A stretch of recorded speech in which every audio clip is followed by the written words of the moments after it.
hello and a very good morning, afternoon and a very good evening based on the time in which you'll be watching this video lecture. I also hope that every one of you is fine, doing well, everyone in your families are doing well, and I'm hoping that you all are using this time at least a bit productively, getting to learn new things, helping others learn new things, and also doing the old regular things and trying to do the old regular things in newer ways. And I'm also hoping that every one of you is studying a bit, keeping in touch with your studies, and also watching all these video lectures. And please forgive me today because I won't be able to upload today, as you can see that I'm unable to make the video or upload the video lecture in the same usual way in which I do. It's because of some technical problems which I hope will be sorted out by the next time or by the next video lecture.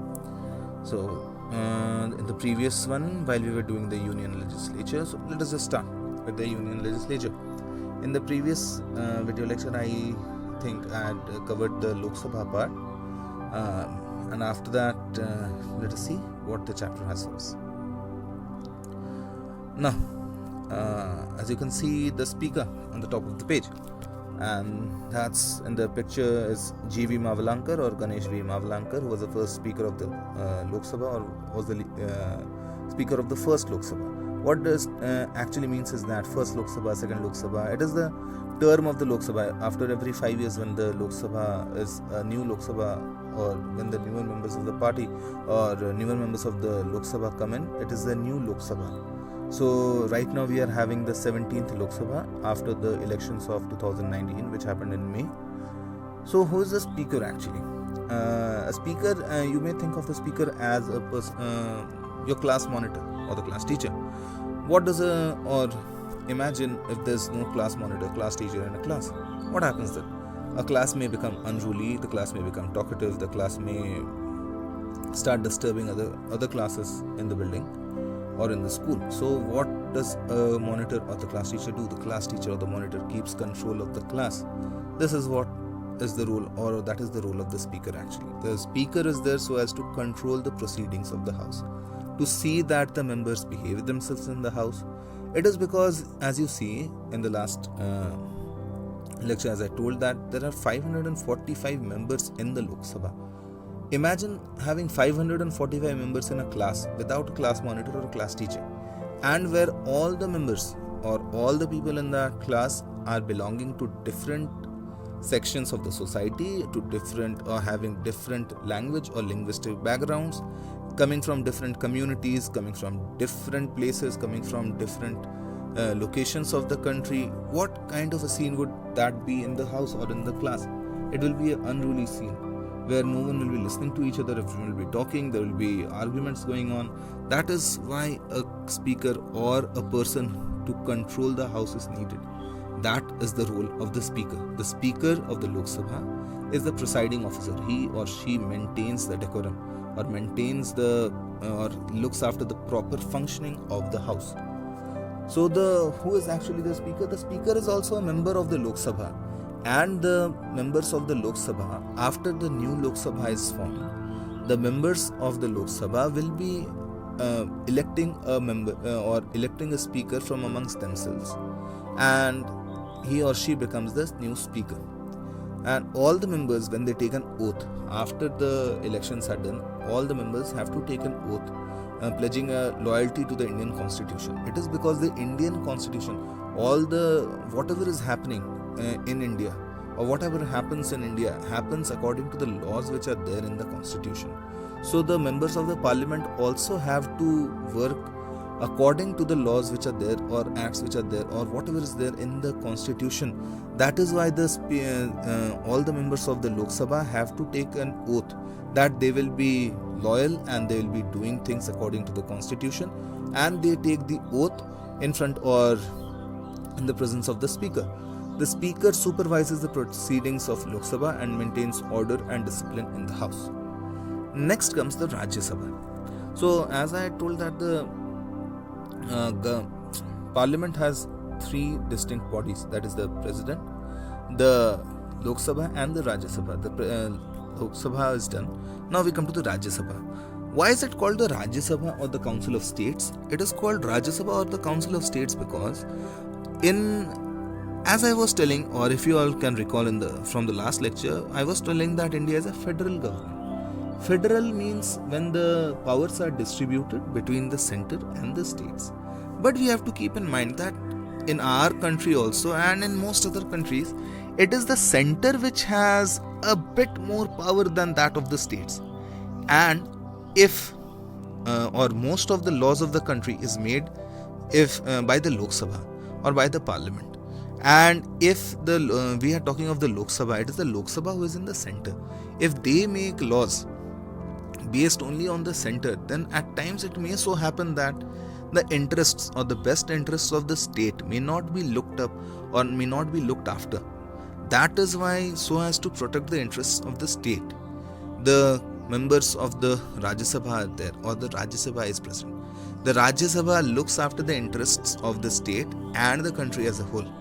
So the Rajya Sabha is called the Council of States or the upper house of the parliament, and the Lok Sabha is the lower house. But please do not think that there is some upper class or lower class or there is some distinction between the Rajya Sabha members and the Lok Sabha members. No, it is not so.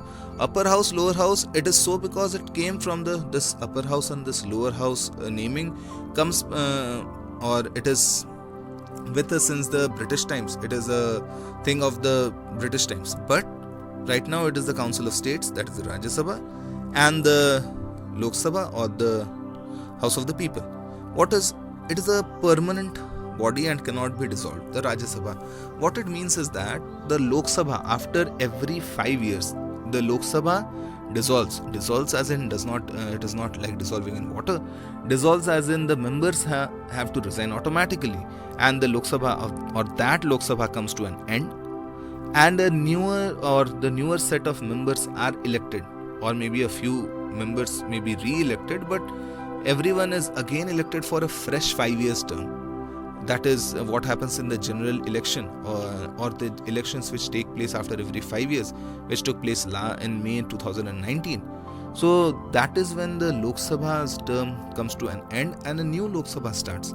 That is why we say that after every 5 years the term of the Lok Sabha comes to an end. But when we talk of the Rajya Sabha, there is no such coming to an end of the term of the Rajya Sabha. The Rajya Sabha as a whole continues its proceedings. But the members of the Rajya Sabha, they aren't permanent members. It is not that if someone gets elected to the Rajya Sabha, they'll be the members of the Rajya Sabha for their entire life. No, it does not mean that. What it means is that the entire members, suppose there are 200 members in the Rajya Sabha. What it means when it is said that it is a permanent body, it means that out of those 200 members, only a few may or a few members' term may come to an end, but the entire 200 members, all of their term won't come to an end at the same time. The rule is that after after 1/3 of the members retire every second year and are replaced by new members. So we can see that each member who is elected to the Rajya Sabha, they are there for a term of 6 years. After 6 years, they retire or they have to vacate or they have to move out. They may get re-elected. That is a different thing. What is the composition of the Rajya Sabha? The first point, there can be a maximum of 250 members. 238 members represent the states and the union territories. Like the Lok Sabha, the seats are allotted to the states and union territories according to the respective population. It is done so because suppose there is a state Maharashtra, and if Maharashtra gets 5 seats and we say that all the states will be getting equal number of members, or all the states will be having equal number of representatives in the Rajya Sabha, then a big state like Maharashtra will also be having 5 members, and a very small state like Sikkim or Goa will also be having 5 members in the Rajya Sabha. So do you think it is a very equitable position, or is this justified? Because in Maharashtra there are so many people. The population of Maharashtra is very huge compared to the population of Goa or Sikkim.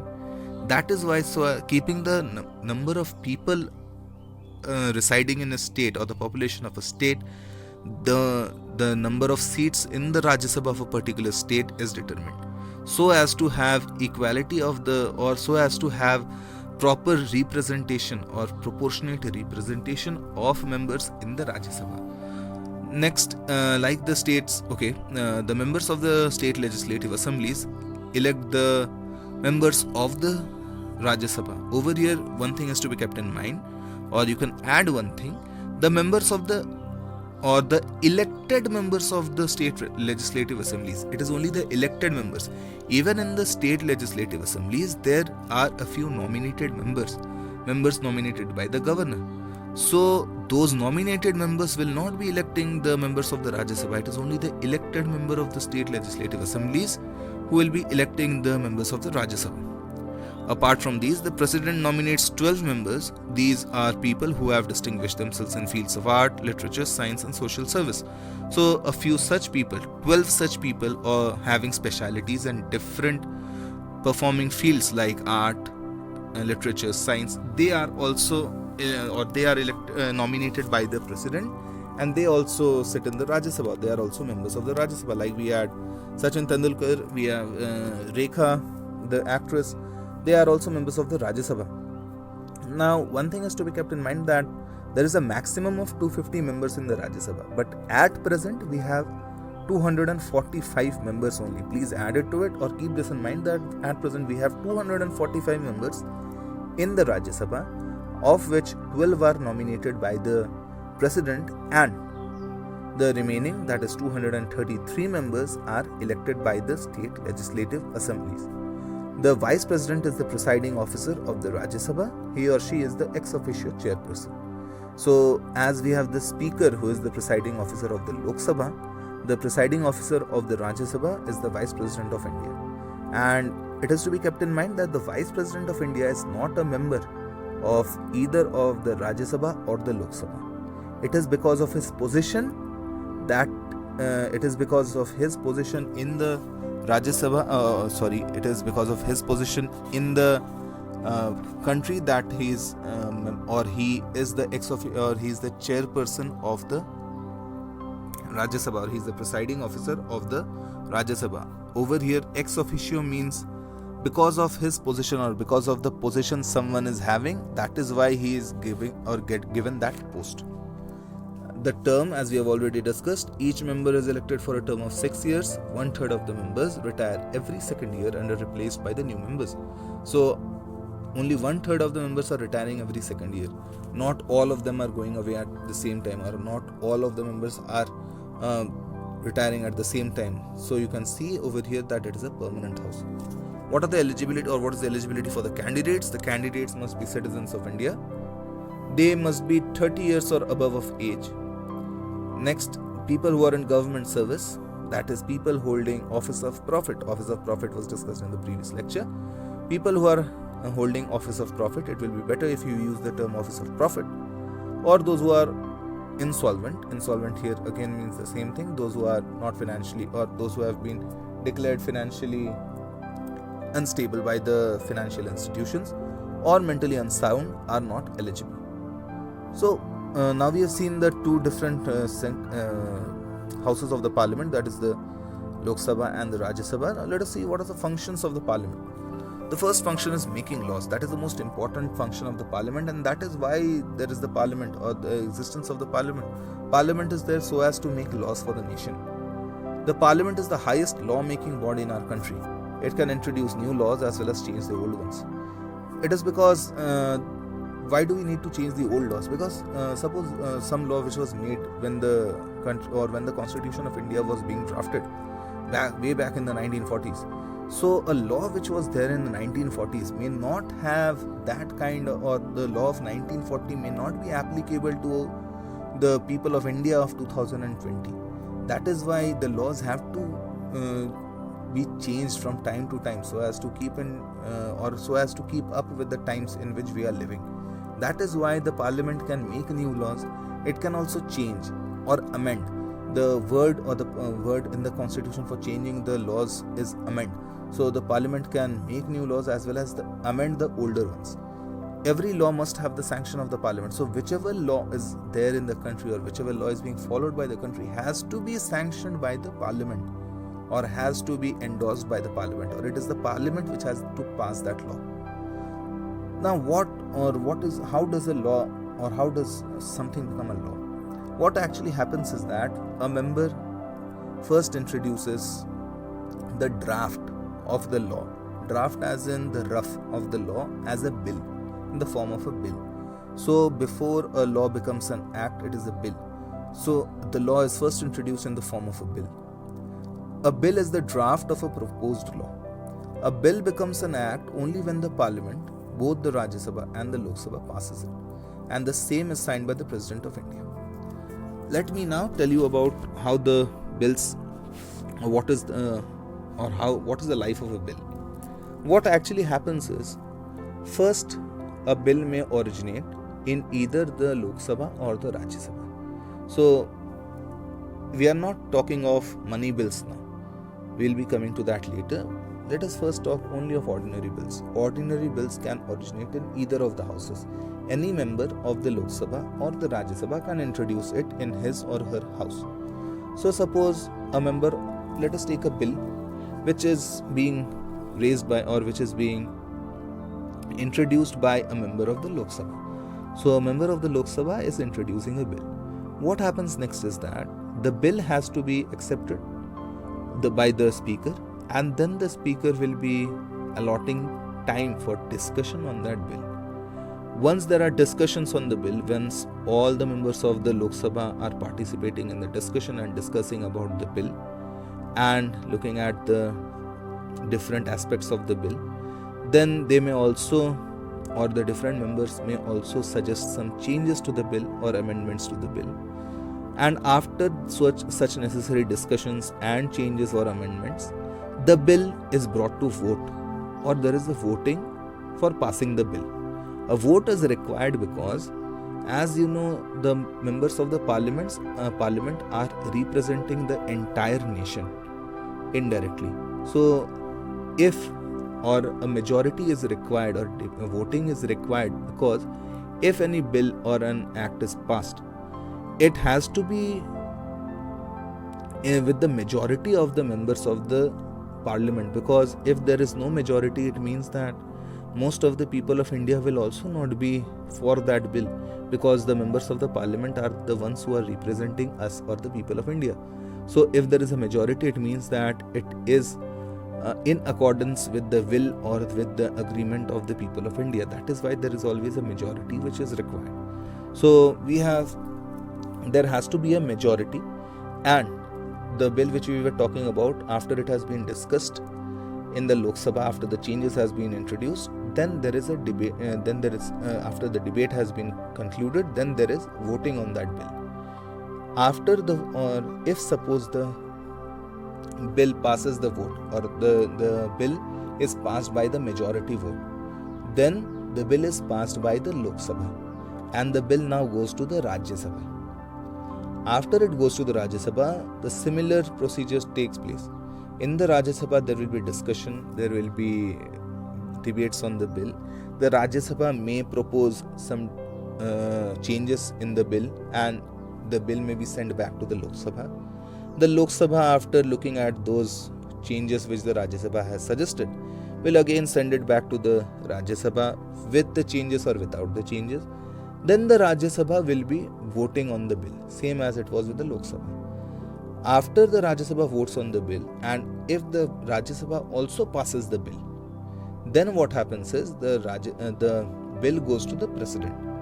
The President has to give his assent, or the President signs on the bill, and after that the bill becomes an act. So a bill does not become a law before this. A bill has to be passed by both the houses and also has to be signed by the President. Only then does a bill become a law, or only then does a bill become an act. Next we have, or bills can be categorized as under, there are ordinary bills, money bills, and constitution amendment bills. What are ordinary bills? Ordinary bills are draft proposals for ordinary laws made by the legislative bodies. There is just ordinary laws, or what it actually means is that ordinary laws are those laws which does not deal with taxation issues or money issues, or deals with the taxpayers' money. All those bills or laws which are dealing in those other things other than taxation, taxpayers' money, or other money or such from the contingency fund or from the emergency fund of India are termed as ordinary bills. Now, ordinary bills can originate in both the houses, Lok Sabha or the Rajya Sabha. So, any member of either the Lok Sabha or the Rajya Sabha can give rise to any ordinary bill. But money bills are those which contain provisions dealing with matters related to tax, regulation or borrowing of money by the government, or the payment into or withdrawal from the emergency fund. So, it deals with the taxpayers' money.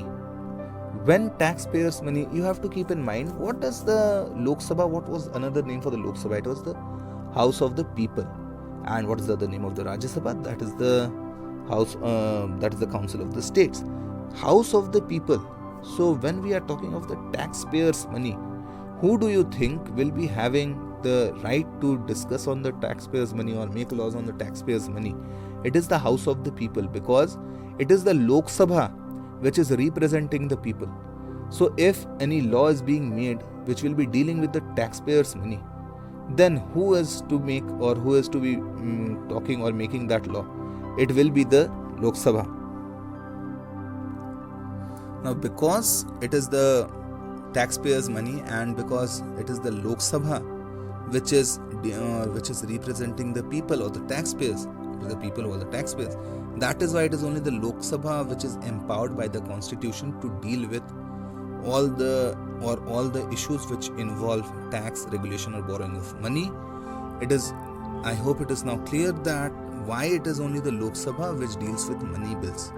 And whether it is a money bill or whether a bill which has been introduced in the Lok Sabha is a money bill or not, this is decided by the Speaker, and the decision of the Speaker is final.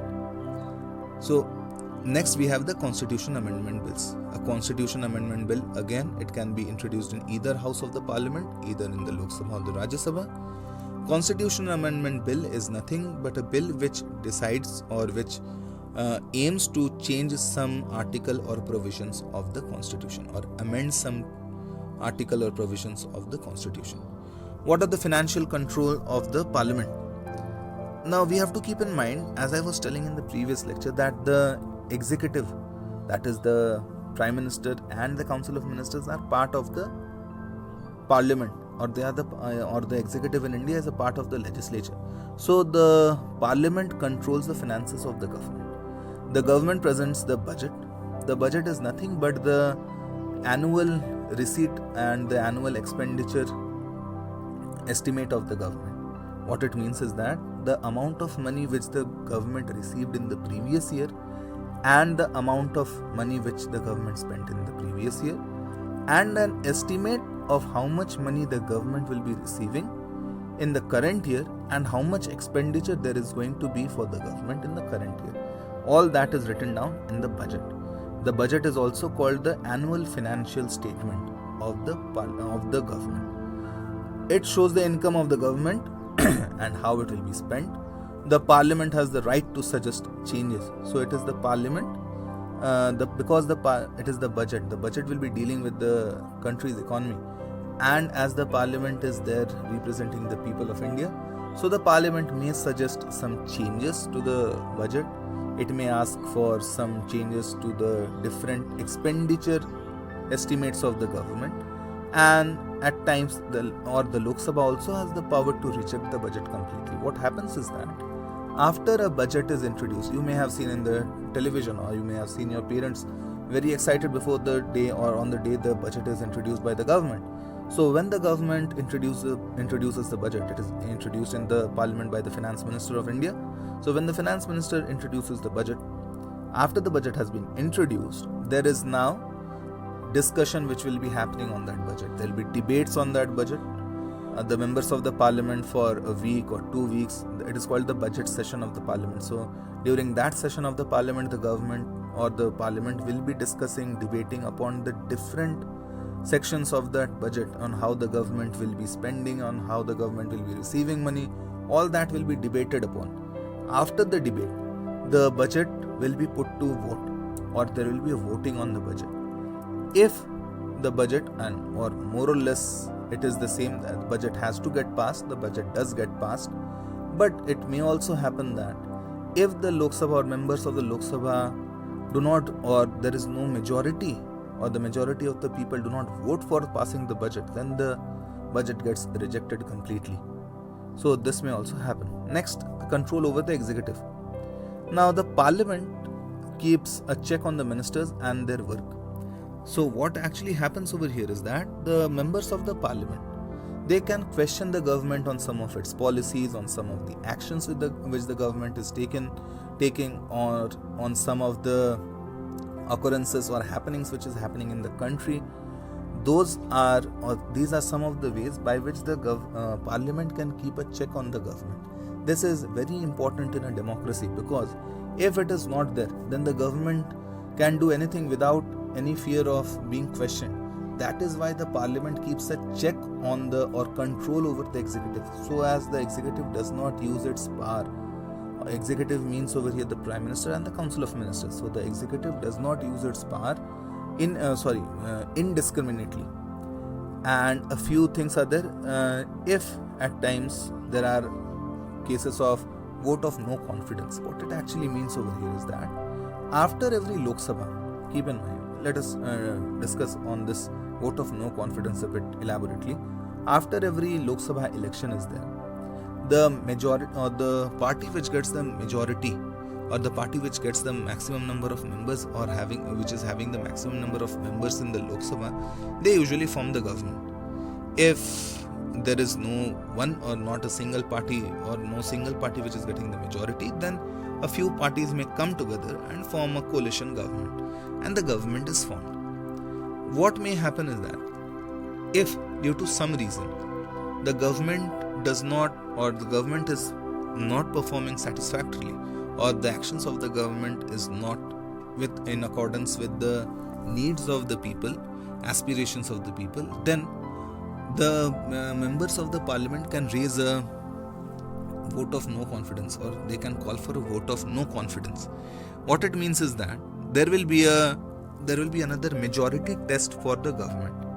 All the members of the Lok Sabha, or all the members of the parliament over here, will be voting for the government. Over here, if the government gets majority of the vote, then the government continues to be in power, and the ruling party continues to be in power.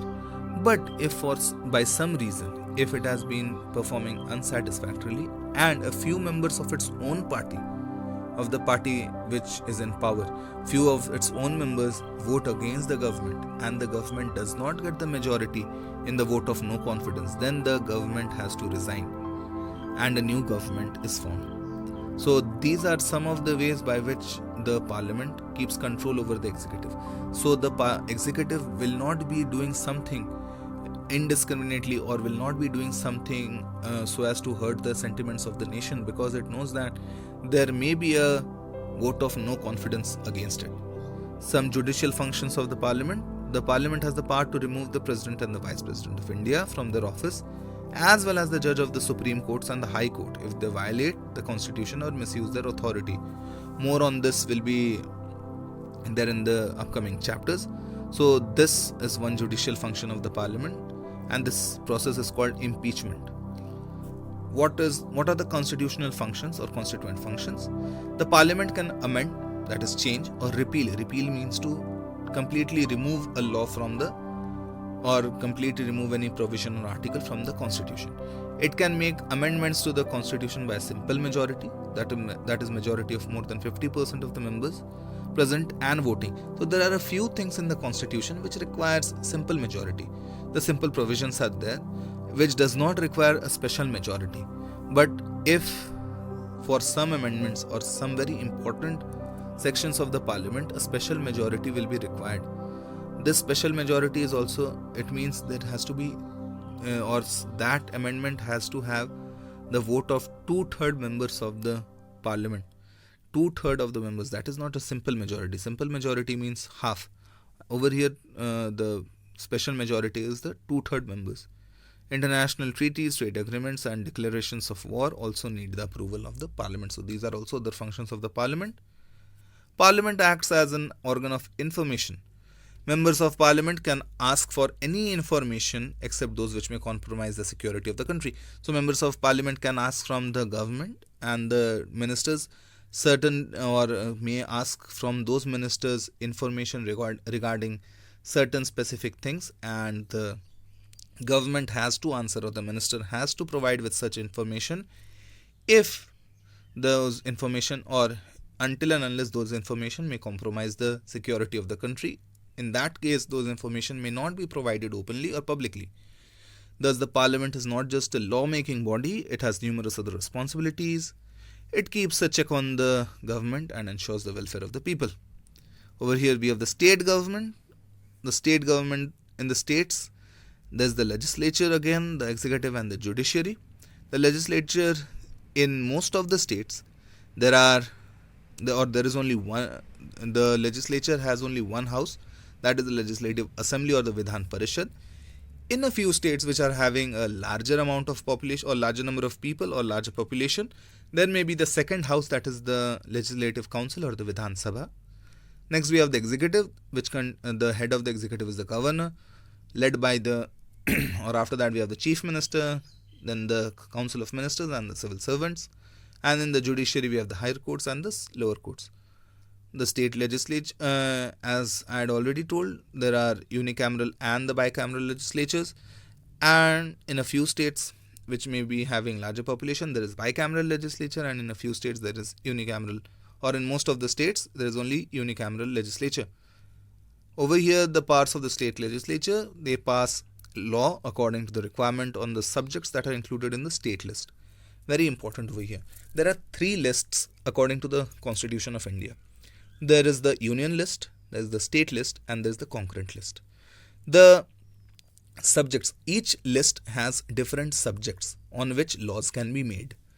The union list, as it suggests, is the central list, and the subjects which are there under the union list, those subjects are the subjects on which the union can make the laws. The state cannot make laws on the subjects which are there in the union list. Example, laws on international policies, those are made by the union only and not by the states. Then there is the state list. The subjects which are mentioned in the state list, those subjects or the laws on those subjects can be made only by the states and not by the union. If the union makes laws on the state or on subjects of the state list, then it will be unconstitutional. Only during times of national emergency can the union make laws on the state list. All in the normal times or in other times, the union cannot make laws which are on the subjects which are there in the state list. It may include agriculture, it may include land. Next we have the concurrent list. In the concurrent list, there are a few subjects on which both the center and the states can make the laws. But if suppose there is a subject in the concurrent list on which the center has also made a law and the state has also made a law, then as you may have already guessed, it is the center's law which will be followed or which will be prevailing, not the state's law. Next, power of the state legislature. It controls the finances of the state, the earnings of the state and the spendings of the state. It exercises control over the state executive, just as the union parliament exercises control over the union executive. The state legislature also has control over the state executive, and it participates in the election of the president, in the election of the members of the Rajya Sabha. As we have seen that the members of the Rajya Sabha are elected by the elected members of the legislative assemblies of the states. So it participates in the election of the president and in the election of the Lok Sabha. With this, we come to the end of this chapter. I hope that you all understood most of the things which were discussed in this chapter. If there were any problems, please let me know in the comment section. And I also request every one of you to please stay safe, be safe, and keep happy, keep enjoying. Thank you.